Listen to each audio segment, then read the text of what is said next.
Ladies and gentlemen, thank you for inviting me today to address you at the 10th International Peace Congress organized by Mediators Beyond Borders on the theme Identity, Belonging, and Migration. Today, more people than ever live in a country other than the one they were born in. Close to 300 million people are estimated to be international migrants. These are people who have moved to escape conflicts and persecutions, avert the adverse effects of climate change and natural disasters, and sometimes for work or economic opportunities. Living in a foreign country is challenging enough. However, xenophobic, racist, discriminatory, and intolerant discourse has become disturbingly prevalent around the world. Such discourses, amplified by social media and other forms of communication, often reject, exclude, or dehumanize migrants, refugees, and asylum seekers based on the fact or the perception that they are outsiders or foreign with respect to the mainstream community, society, or national identity. Throughout history, a common tendency is often discerned from groups regarding themselves as normal while otherizing the rest of humankind. We live in a reality of the fact that stereotypes, prejudice, and discrimination, culminating in identity differences, will often be whipped up by certain sections of the population. My mandate was created by the United Nations in 2004 after the genocides in Rwanda against the Tutsi in 1994 and in Srebrenica, Bosnia and Herzegovina, against the Bosniaks in 1995. Both populations were targeted because of their identity. Article 2 of the Genocide Convention defines genocide as an identity crime of acts committed with intent to destroy, in whole or in part, a national, ethnical, racial, or religious group. Identity defines each of us as individuals or groups. Identity brings people together. Identity, when used for the opposite purpose, strengthens exclusionary ideology, solidifies interests or powers of certain groups, responds to real or perceived threats, and in the most extreme cases, justifies violent attacks that may amount to genocide and other atrocity crimes, namely war crimes and crimes against humanity. We are familiar with these patterns. Long before the Holocaust happened, discrimination, hate speech, and stigma was widespread against the Jewish community. In Rwanda, hate speech and the dehumanization of the Tutsi community was frequently utilized by political leaders, media, and others with influence.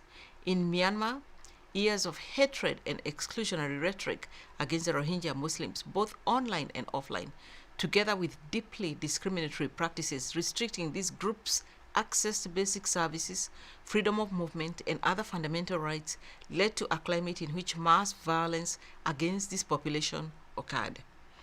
In Iraq, the targeting of the Yazidi by Daesh was preceded by a long history of exclusion and marginalization of this community. My mandate, which is on prevention, not adjudication, has enabled the United Nations and the international community to have a much better understanding of the risk factors and early warning signs of genocide and related identity crimes. Immense resources have been consumed in the resolution of identity conflicts. Military and security concerns drain badly needed resources that would otherwise have been allocated to basic services and development activities. No country or region is immune to the risk of identity-based violence. There are many things we can do to prevent identity-based violence. At the United Nations, the Secretary General has made combating hate speech, including identity-based hate speech, a priority through the strategy and plan of action on hate speech that he launched in June 2019. As a UN focal point on hate speech, my office coordinates efforts in the UN in line with this strategy. We work closely with UN member states, regional bodies, and civil society, tech and social media companies, supporting their efforts to tackle hate speech in line with international human rights standards and the right to freedom of opinion and expression. Offline and online hate speech is a risk factor for atrocity crimes, including genocide. The social media dynamic of online hate speech may be global, but consequences are local and directly affect the way people relate. It is the primary responsibility of states to address and counter discriminatory and intolerant discourses prevent hate crimes, and address such escalations of violence within their jurisdictions. When the situation requires, however, the international community can assist in shouldering the responsibility, including by providing refuge and or other temporary protection to the individuals at risk of fleeing from such violence or persecutions. We must ensure elections, an integral essence of participatory democracy, do not become a trigger for violence, especially when politics are not issue-based but driven by identity. False and hateful narratives divide societies into we versus them and must be addressed. Enhanced dialogue between host and migrant and refugee communities remains critical to avoid misperceptions and tension.